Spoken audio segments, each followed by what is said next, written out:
Assalamualaikum warahmatullahi wabarakatuh. Kisah inspiratif seorang pemuda yang intip wanita mandi, tapi malah dikabarkan masuk ke surga. Seorang pemuda masuk surga karena mengintip wanita mandi. Padahal seperti yang kita tahu, mengintip adalah salah satu perbuatan tercela. Apabila kita melakukannya, maka kita dianggap telah melanggar norma. Hal ini membuat banyak orang bertanya-tanya, bagaimana bisa orang yang mengintip justru masuk surga karena perbuatannya ini? Kisah masuk surga gara-gara mengintip perempuan mandi ini bermula dari seorang pembantu Rasulullah SAW yang bernama Sa'labah. Pada suatu hari, Rasulullah SAW mengutus Sa'labah untuk keperluan tertentu. Kemudian ia melaksanakan perintah Nabi tersebut. Namun, di tengah perjalanan dia melihat ke salah satu pintu di rumah sahabat Ansor. Dari celah di pintu itu, ia melihat seorang wanita yang sedang mandi dan mengintip wanita itu hingga berulang kali. Setelah perbuatannya, Sa'labah terus ketakutan dan merasa malu atas perbuatannya tersebut, hingga takut jika suatu ketika diturunkan wahyu oleh Allah Subhanahu wa Ta'ala yang menceritakan perbuatan Sa'labah tersebut. Ia akan merasa sangat malu kepada orang-orang oleh karena itu. Lalu ia memutuskan untuk pergi ke lembah gunung di antara Madinah dan Mekkah seorang diri. Lalu ia memutuskan untuk meninggalkan Rasulullah dan berjanji tidak akan kembali lagi ke Madinah. Namun selama 40 hari Rasulullah SAW kehilangan dia. Lalu malaikat Jibril alaihissalam turun kepada Nabi Muhammad SAW dan berkata, "Wahai Muhammad, sesungguhnya Tuhanmu menyampaikan salam buatmu dan berfirman kepadamu, sesungguhnya seorang laki-laki dari umatmu berada di gunung ini sedang memohon perlindungan kepadaku."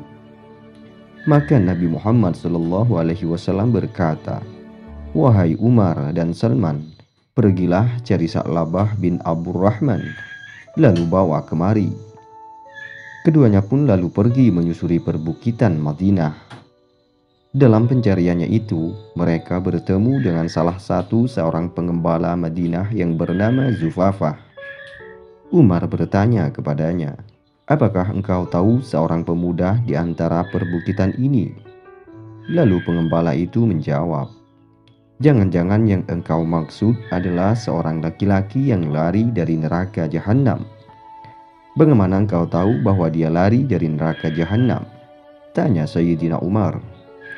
Lalu Zufafah menjawab, "Karena apabila malam telah tiba, dia keluar kepada kami dari perbukitan ini dengan meletakkan tangannya di atas kepalanya sambil berkata, 'Mengapa tidak cabut saja nyawaku dan engkau binasakan tubuhku dan tidak membiarkan aku menanti keputusan?'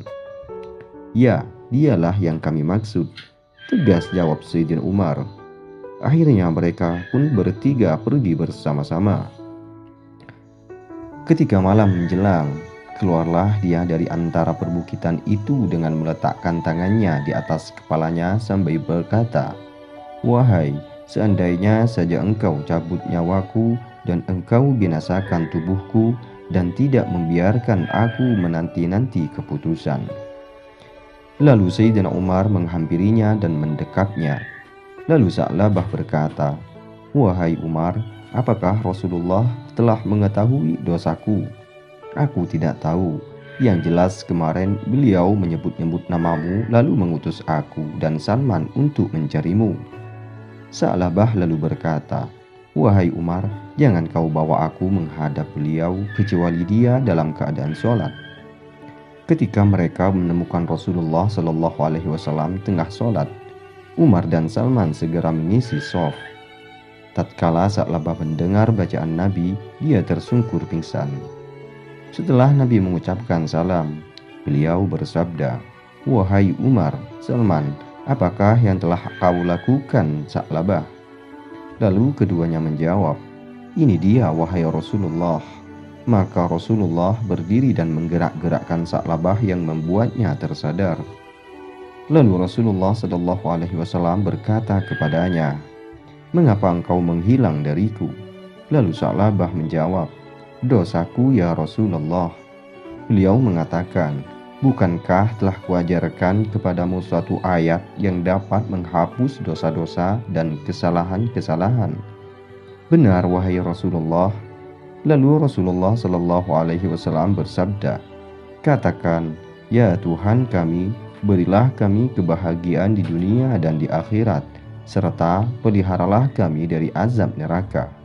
Quran Surah Al-Baqarah ayat 201.